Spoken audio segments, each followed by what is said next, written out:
नमस्कार दोस्तों, जी के पाठशाला यूट्यूब चैनल पर आप सभी का स्वागत है। मैं हूं राहुल और यह हमारी कंप्लीट साइकोलॉजी वीडियो सीरीज़ की पार्ट 19 वीडियो है।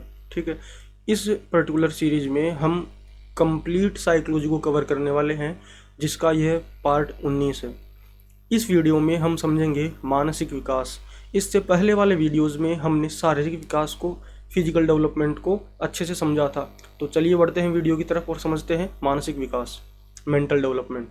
तो हमेशा की तरह हम देखते हैं कि हमने वृद्धि एवं विकास टॉपिक को 5 सब टॉपिक्स में डिवाइड किया था। ठीक, वृद्धि एवं विकास की संकल्पना कंप्लीट पढ़ लिया हमने, विकास की अवस्थाएं कंप्लीट पढ़ ली, विकास के सिद्धांत कंप्लीट कवर कर लिए। अब चल रहा है हमारे विकास के आयाम अर्थात विकास के प्रकार, टाइप्स ऑफ डेवलपमेंट, कि विकास के कौन कौन से प्रकार होते हैं। हमने इससे पहले वाले वीडियोस में शारीरिक विकास पढ़ा, जिसमें हमने अंगीय विकास और गामक विकास की चर्चा की। अब नेक्स्ट है हमारे मानसिक विकास। तो चलिए इस वीडियो में मानसिक विकास को कवर करते हैं, पढ़ते हैं। तो सबसे पहले देखिए मानसिक विकास। मानसिक विकास शब्द को सुनते ही हमें अर्थ का पता चल रहा है कि इसमें जो है मेंटली जो विकास होता है उसके बारे में हम चर्चा कर रहे हैं। तो मानसिक विकास के बारे में सबसे पहले देखिए कि मानसिक विकास का संबंध ज्ञान प्राप्ति से है। अरे भाई, माइंड का संबंध किससे है? ज्ञान प्राप्ति से है। तो ज्ञान प्राप्ति के चरणों की चर्चा बिल्कुल आवश्यक है यहाँ पे, कि ज्ञान प्राप्त के किस प्रकार से करता है, किन स्टेप्स में करता है बच्चा। ठीक है, जैसे कि कोई बच्चा जो है किसी व्यक्ति विशेष या किसी सुगंध, किसी आवाज़ को सुन के अगर कोई बताता है कि ये आवाज़ किसकी है, तो बच्चे को इस आवाज़ के बारे में ज्ञान कैसे प्राप्त हुआ कि यह आवाज़ किसकी है। ये ज्ञान प्राप्ति के चरणों से हमें पता चलेगा कि किस प्रकार से उसे ज्ञान हुआ। तो सबसे पहले देखिए ज्ञान प्राप्ति के चरण 3 होते हैं। सबसे पहला संवेदना, सेंसेशन, संवेदना जो है। इसके बाद में हम देखेंगे दूसरा चरण प्रत्यक्षीकरण। ठीक है, तीसरा चरण हम देखेंगे संप्रत्यय निर्माण, कॉन्सेप्ट। ठीक है, कॉन्सेप्ट बनाना। तो संवेदना, प्रत्यक्षीकरण और संप्रत्यय निर्माण, ये 3 चरण हमने देखे ज्ञान प्राप्ति के। तो अगर हमें कोई कहे ज्ञान प्राप्ति का प्रथम चरण या प्रथम सोपान या कहे प्रथम सीढ़ी कौन सी है? संवेदना। द्वितीय चरण या द्वितीय सोपान प्रत्यक्षीकरण, और ज्ञान प्राप्ति का तीसरा सोपान संप्रत्यय निर्माण, कॉन्सेप्ट फॉर्मेशन। ठीक, अब हम इनको एक एक करके समझते हैं कि संवेदना में एक्चुअली होता क्या है, प्रत्यक्षीकरण में एक्चुअल में क्या होता है और संप्रत्यय निर्माण में क्या होता है। सबसे पहले देखिए संवेदना। संवेदना में बालक को ज्ञानेंद्रियों के माध्यम से जो उत्तेजना प्राप्त होती है उसे ही क्या कहेंगे? सेंसेशन, संवेदना कहेंगे। यानी कि बालक, बच्चा अपनी ज्ञानेंद्रियों के माध्यम से, हम जानते हैं ज्ञानेंद्रिय 5 होती है, बालक जो है ज्ञानेंद्रियों के माध्यम से अगर कोई उत्तेजना प्राप्त करता है तो इसे ही क्या कहेंगे? संवेदना। यानी कि इसको एक उदाहरण के माध्यम से भी समझेंगे कि इसे ही जो है ज्ञान की प्रथम सीढ़ी भी कहा जाता है। देखा हमने, क्योंकि संवेदना प्रथम चरण है तो प्रथम सीढ़ी इसी को कहेंगे। अब उदाहरण देखते हैं कि संवेदना का उदाहरण क्या है। जिस प्रकार से एक बालक है, वह बालक घर में खेल रहा है। ठीक है, उसने एक अचानक से कोई गाड़ी के हॉर्न की आवाज़ सुनी। ठीक है, जैसे ही उसने तेज आवाज़ सुनी, वह बालक उस आवाज़ को सुन के चौंक गया, उत्तेजित हुआ। तो यह जो उत्तेजित हुआ है बच्चा, उस हॉर्न की आवाज़ को सुन के उत्तेजित हुआ है, चौंका है, यही क्या है? संवेदना। बच्चा जो है उस आवाज़ के विषय में ज्ञान प्राप्त करने वाला है, तो सबसे पहली स्टेज, इनिशियल स्टेज क्या होगी? संवेदना, सेंसेशन। यानी कि ज्ञानेंद्रियों के माध्यम से जो प्रथम सूचना होती है ना, बालक प्राप्त करता है, वही क्या है? वही उत्तेजना, वही, उसी को क्या कहेंगे? संवेदना, सेंसेशन। ठीक है, हमने उदाहरण देखा कि गाड़ी के हॉर्न की तेज आवाज़ सुनकर बालक का चौंकना। अब समझते हैं प्रत्यक्षीकरण। प्रत्यक्षीकरण जो है, इसमें बालक जो है उत्तेजित हुआ था अभी, उस उत्तेजना के विषय में, उस सूचना, जो उत्तेजना आई थी, तेज आवाज़ आई थी, उसका सोर्स पता करेगा बच्चा। उस आवाज़ को देखेगा कि ये कहाँ से आई है, यानी कि ज्ञानेंद्रियों के माध्यम से प्राप्त जो उत्तेजना थी उसका विस्तृत ज्ञान करने की प्रक्रिया ही क्या है? प्रत्यक्षीकरण है। बच्चा जो है, बालक द्वारा यह जानना कि यह आवाज़ कहाँ से आ रही थी। बच्चे ने तेज़ आवाज़ सुनी तो अब वो सोचेगा ये आवाज़ आई कहाँ से। भाई जो आवाज़ सुन के वो चौंका वो तो संवेदना थी, लेकिन अब वो उसको और जो है जानने की कोशिश करेगा कि ये आवाज़ कहाँ से आई, और देखेगा कि बाहर जो एक गाड़ी खड़ी है। अब वो समझ गया कि ये आवाज़ इस गाड़ी से आई है। ठीक है, तो बालक यह पता करता है कि आवाज़ गाड़ी के हॉर्न की है। ठीक है, इसी प्रक्रिया को क्या कहा हमने? प्रत्यक्षीकरण। तीसरा देखते हैं संप्रत्यय निर्माण, कॉन्सेप्ट फॉर्मेशन। अब जो है बालक जो है प्रत्यक्षीकरण कर लिया बालक ने कि ये जो आवाज़ थी ना इस गाड़ी की है। तो गाड़ी की आवाज़ जो उसने सुनी, उसने जो है फाइंड आउट किया कि आवाज़ गाड़ी की थी। तो बालक प्रत्यक्षीकरण के आधार पर विभिन्न संप्रत्ययों का निर्माण करता है, वेरियस कॉन्सेप्ट्स को मतलब बनाएगा। ठीक है, जैसे बालक उस विशिष्ट आवाज़ को गाड़ी के हॉर्न से संबंधित करते हुए संप्रत्यय का निर्माण करता है। अब बालक समझ गया है, उसने कॉन्सेप्ट फॉर्मेशन कर लिया है कि इस प्रकार की जो आवाज़ होती है ना, ये गाड़ी के हॉर्न की आवाज़ होती है। समझ में आया? बालक घर पे खेल रहा था, उसने एक अचानक से तेज़ आवाज़ सुनी। अब बालक जो उस तेज़ आवाज़ को सुन के चौंका, यही क्या है? संवेदना।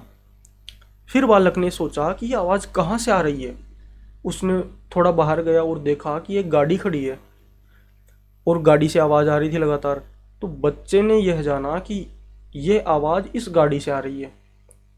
फिर उसने नेक्स्ट स्टेप लिया, कॉन्सेप्ट फॉर्मेशन की उसने, कि इस प्रकार की जो पर्टिकुलर ये आवाज़ है, ऐसी आवाज़ गाड़ी के हॉर्न की होती है। उसने ये संप्रत्यय बना लिया अपने दिमाग में।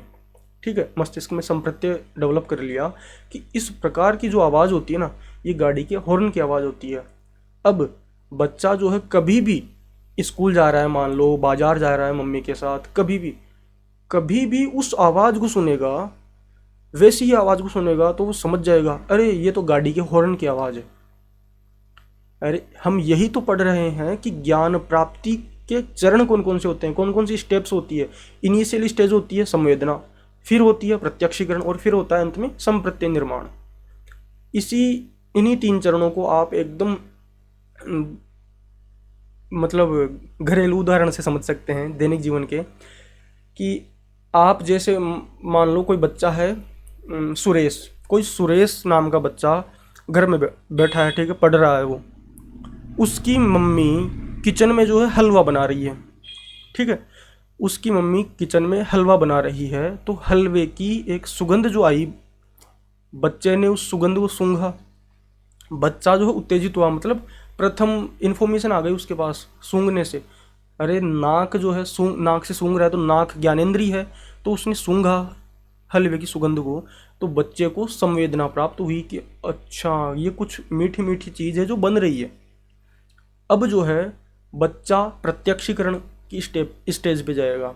बच्चा जो है ढूंढेगा कि अरे कहाँ से आ रही है सुगंध, कि पास वाले घर में कोई बन रहा है सामान, या अपने ही बन रहा है। जाएगा किचन में, चेक करेगा, अच्छा मम्मी हलवा बना रही थी। तो बच्चे ने जाना कि इस प्रकार की जो सुगंध है ये कहाँ से आ रही थी? किचन से आ रही थी। क्यों? मम्मी हलवा बना रही थी। अब जो है बच्चा कॉन्सेप्ट डेवलप करेगा अपने दिमाग में कि ये इस प्रकार की जो सुगंध होती है ना, ये हलवे की सुगंध होती है।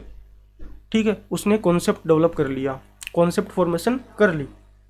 अब जो है वह कभी भी भविष्य में उसी प्रकार की सुगंध को सूंघेगा तो झट से बता देगा वो कि ये हलवा बन रहा है अपने। उसे जाना नहीं पड़ा किचन में, उसे कुछ करना नहीं पड़ा, और उसे पता चल गया कि हलवा बन रहा है। ठीक है, तो यही तो ज्ञान प्राप्ति के चरण है जो हमने एक इजी उदाहरण से समझे। तो हमने मानसिक विकास के जो चरण होते हैं ज्ञान प्राप्ति के, उनको डिस्कस किया। अब देखते हैं हम आगे कि मानसिक विकास जो है विभिन्न अवस्थाओं में किस प्रकार से होता है। ठीक है, विभिन्न अवस्थाओं में मानसिक विकास, mental development in various stages. देखिए, मैंने जो है मानसिक विकास को समराइज करते हुए एक टेबल बनाई है। अगर आप इस टेबल के थ्रू पढ़ेंगे तो आपको पढ़ने में आसानी होगी। मैंने जो है शैशवावस्था, बाल्यावस्था और किशोरावस्था, 3 कॉलम है ये। इनमें भी कौन से वर्ष में बच्चा किस प्रकार की मानसिक क्रियाएं करता है,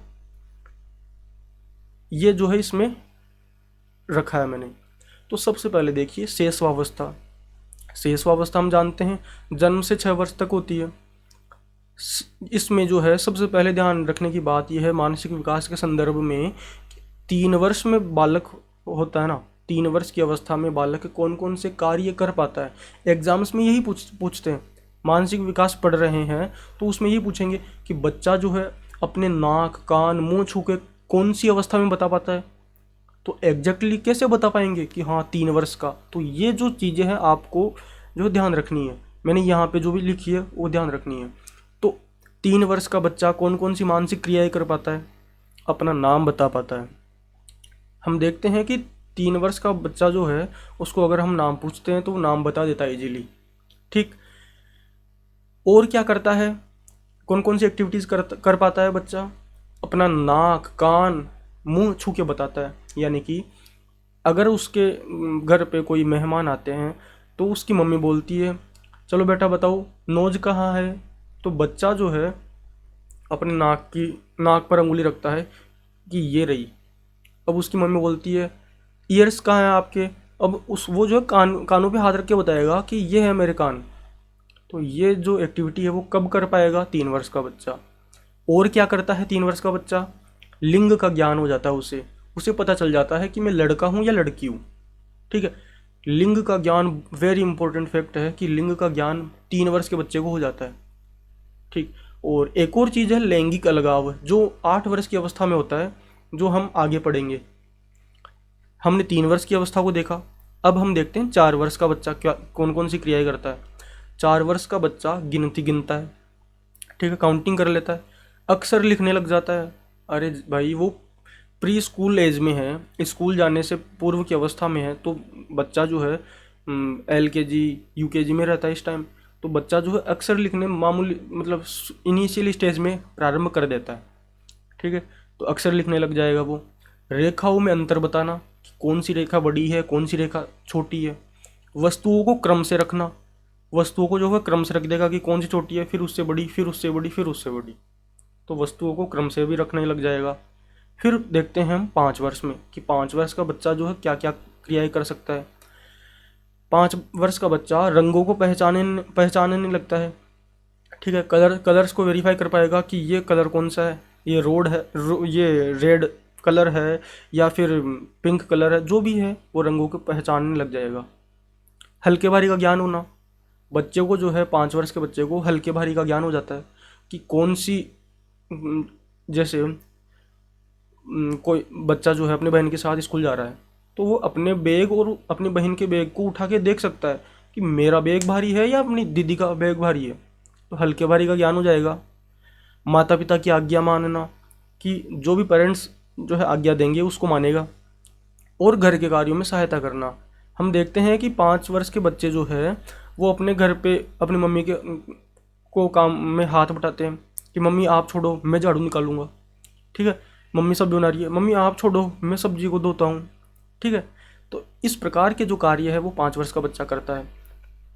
हम शैशवावस्था के अंतर्गत जो है जन्म से लेकर 6 वर्ष तक की का जो है अध्ययन करते हैं, उसमें हमने 3 वर्ष, 4 वर्ष और 5 वर्ष के बच्चों की एक्टिविटीज़ को देखा। अब देखते हैं कि बाल्यावस्था हम जानते हैं कि 7 से 12 वर्ष तक। तो हम देखते हैं सबसे पहले 8 वर्ष का बच्चा जो है किस प्रकार की मानसिक क्रियाएं कर पाता है। 8 वर्ष का बच्चा कहानी, कविता को याद कर सकता है। इसीलिए हम देखते हैं कि दूसरी तीसरी क्लास के बच्चे छोटी छोटी कविताओं को जो है रिमेंबर कर पाते हैं। ठीक है, काफ़ी बार देखा है हमने कि दूसरी या तीसरी क्लास के बच्चे जो है छोटी छोटी कहानियाँ या फिर चुटकुले ये सुनाते भी हैं। ठीक है, तो ये भी एक मानसिक क्रिया ही तो है कि याद रख पाना, देखा हमने। अब आगे देखते हैं 9 वर्ष का बच्चा जो है क्या क्या करता है। समय, दिन, तारीख बता सकता है। अरे भाई 9 वर्ष का बच्चा जो है वो 3rd क्लास में है, तो 3rd क्लास का बच्चा क्या, सॉरी 4th क्लास में है, तो 4th क्लास का बच्चा जो है दिन तारीख टाइम ये सब बता सकता है, और उस बच्चे को सिक्कों का ज्ञान भी होता है। तो 9 वर्ष के बच्चे को सिक्कों का ज्ञान भी हो जाता है। अब किशोरावस्था जो है इसके बारे में, हालांकि मानसिक विकास लगभग पूर्ण हो जाता है किशोरावस्था के अंत तक, तो ऐसी सभी चीज़ों को तो याद नहीं कर सकते, तो मैंने मेन चीज़ों को यहाँ रखा है, शैशवावस्था में, बाल्यावस्था में। अब किशोरावस्था के संदर्भ में जो है एक स्टेटमेंट है वुडवर्थ का जो काफ़ी महत्वपूर्ण है। क्या है कि मानसिक विकास 15 से 20 वर्ष तक उच्चतम सीमा पर पहुंच जाता है। इस स्टेटमेंट से हमें क्या पता चला कि मानसिक विकास कब जो है पूर्ण हो जाता है, लगभग 20 वर्ष तक, यानी कि किशोरावस्था के अंत तक जो है पूर्ण हो जाता है। कौन सा विकास? Mental development. तो इस पर्टिकुलर वीडियो में हमने मानसिक विकास को कंप्लीट समझा, कौन सी अवस्था में किस प्रकार की मानसिक क्रियाएं करता है यह भी समझा। तो अगर आपको यह वीडियो अच्छा लगा है तो वीडियो को लाइक एंड शेयर कीजिए, चैनल को सब्सक्राइब कीजिए। अगर कोई डाउट है, सजेशन है तो कमेंट कीजिए। धन्यवाद। जय हिंद।